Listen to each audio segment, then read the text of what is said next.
hozir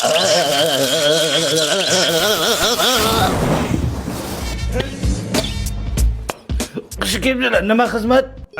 Toshkentda qizingiz o'qir ekan-a? Ha, tinchlikmi?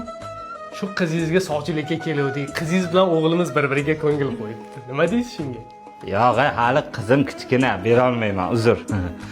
Alo, qizim, yaxshimisan? Ha, yaxshi, dada, siz yaxshimisiz? Yaxshi o'qib yuribmi? Yaxshi. Anu, uyga sovchilar keluvdi. Hali qizim o'qiydi deb yo'q devardim. To'g'ri qilibmanmi? Ha, to'g'ri qilibsiz. Rahmat, dada. Mayli. Xizmat? Toshkentda qizingiz o'qir ekan-a? Xo'sh. Shu desiz, qizingiz bilan o'g'lim bir-biriga ko'ngil qo'yishibdi. Ko'ngliga.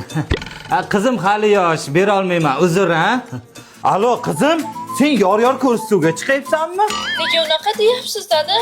2 kunda 3 ta sovchi kelyapti. Sen nima qilyapsan Toshkentda, o'qiyapsanmi? Ha, o'qiyapman. Sovchi kelsa menga nima ayb? Qarada.